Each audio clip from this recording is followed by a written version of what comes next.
All right, time with children. Oh my gosh, as always, this is going to be fun, fun, fun. All right, so Pentecost is the 50th and the very last day in the Easter season. That's why we still have our dogwoods out for Easter. In 2020, it is Sunday, May 31st, which is today, and it marks the birth, as we already did celebrate, of the church, when the Holy Spirit filled the disciples. And we're going to have that reading. So we're going to hear a story from the New Testament, the book of Acts, in chapter 2. And this is the story of Pentecost. Are we ready? After Jesus rose from the dead and went to live with God the Father in heaven, the disciples went to pray in Jerusalem and to tell people about Jesus. All right? They were telling people about Jesus maybe a little bit, but they were also a little bit afraid. So they were kind of huddled in something called the upper room. So when the disciples were all together in the upper room in that house, suddenly there was a rushing sound of wind, and it filled where they were sitting. Can we all make a rushing sound of wind? Then the disciples saw what looked like tongues of fire resting above each person's head, just like this.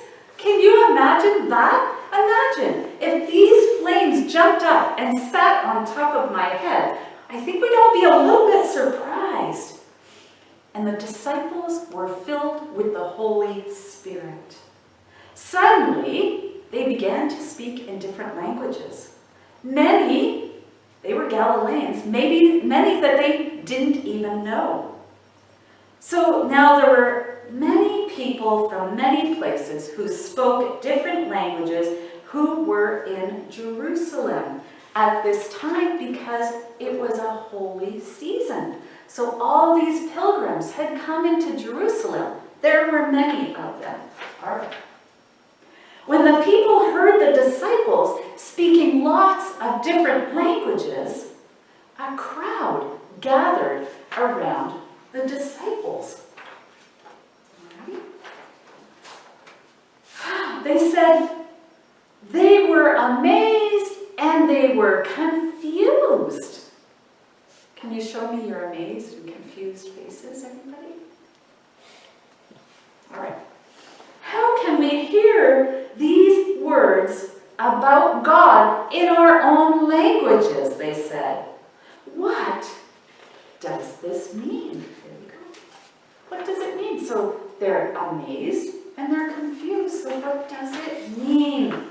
Some people, though, began to. Remember when we were doing Nehemiah, there are always people that want to make fun and poke fun at the things that people are doing for God. So some people began to make fun of the disciples.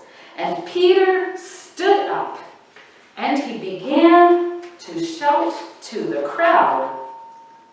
See him? Peter told them that God promised to send God's Spirit to be with all people. Peter told them about Jesus, the Messiah. Peter told them that everyone who calls on the name of the Lord would be saved. Pastor Brenda believes that Jesus came to save everyone.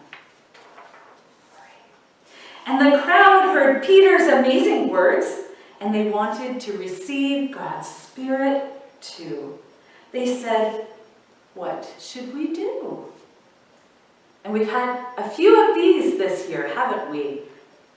Peter replied, "Turn away from the things you have done wrong and be baptized with water and the Spirit for the forgiveness of sins.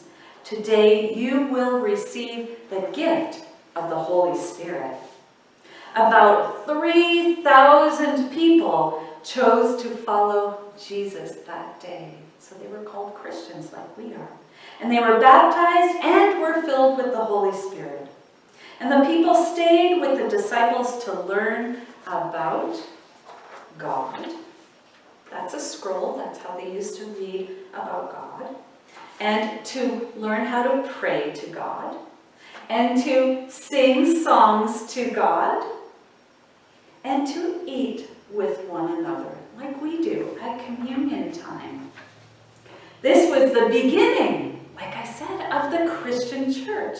And every year on Pentecost, the church celebrates the coming of the Holy Spirit. Peace and doves are the Holy Spirit. That's our symbol for the Holy Spirit. So we remember that God is with us through the Holy Spirit all the time. And the Holy Spirit gives us many, many gifts. So we say, thank you, Holy Spirit. Thank you for being with us. Thank you for connecting with us. Thank you for helping us share in God's love. And thank you for helping us be that church. Amen.